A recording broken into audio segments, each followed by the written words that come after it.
This is all we know.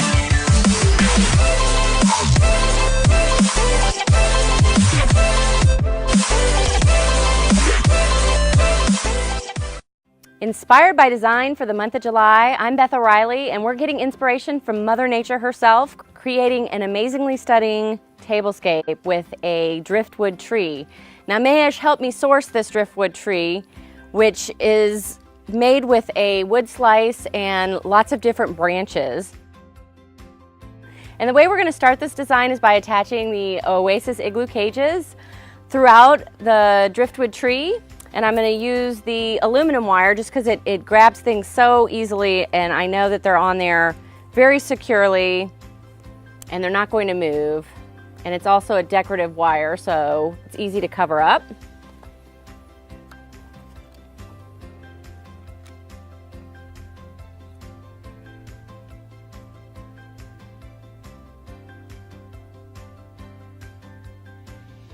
I'm also going to be creating a beautiful runner to go at the bottom of this.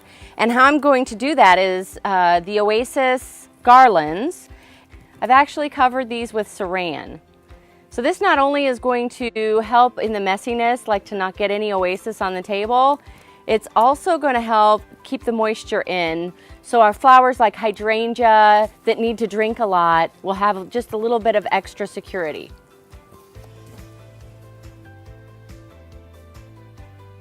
The flowers that I was inspired to use for this design is a palette of creams with the muted tones, the kind of sandy champagnes and greens.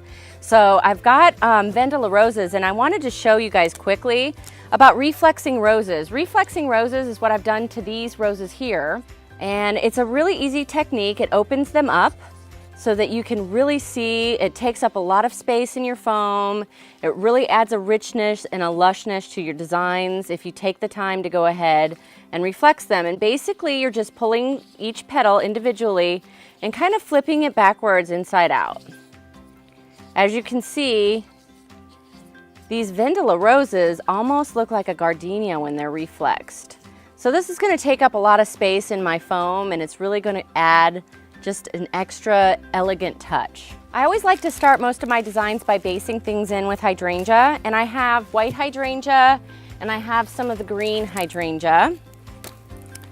So we're going to start basically basing in some hydrangea on the upper part of the tree.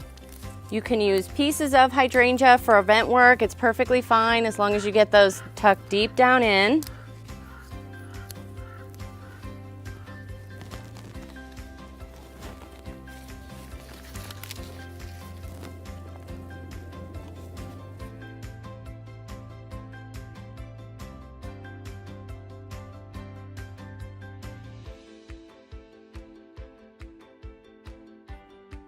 You can see the tree start to take shape as we add in our hydrangea. And we're going to move to the reflexed roses next. We can really start to get some movement with these and get a drippy effect.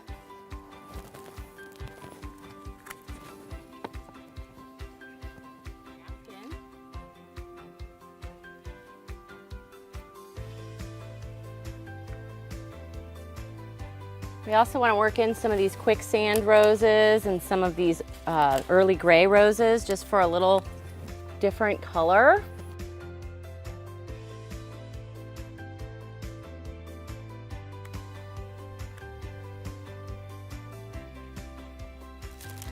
Before our foam gets too full of flowers, we're going to add some of this gorgeous ranunculus to cascade throughout the tree as well. Perfect for a wedding.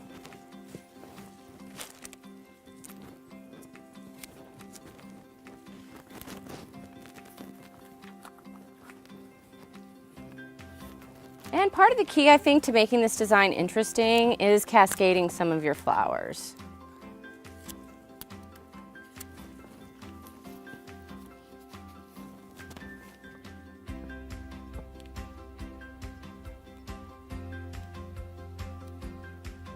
Now we're going to add these lush, wonderful, dripping Phalaenopsis into this tree.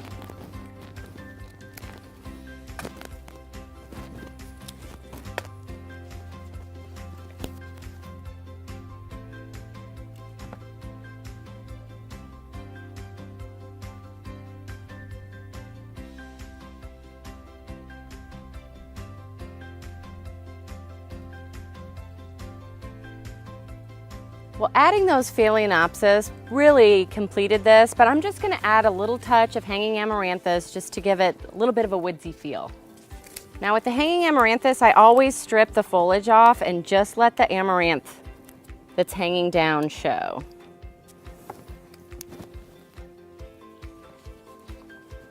And with a beautiful tree like this, we have to make a beautiful statement down below. So we're going to kind of carry the same flowers down here and create a wonderful cascade along the table. So basing in the hydrangeas is a great way to start on the garlands. It fills up space. It's a great way to really add dimension.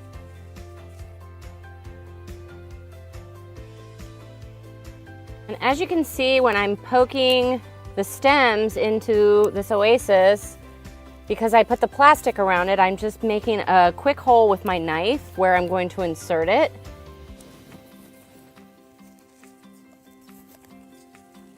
And again, going in with roses, ranunculus, and we're going to finish off with the phalaenopsis.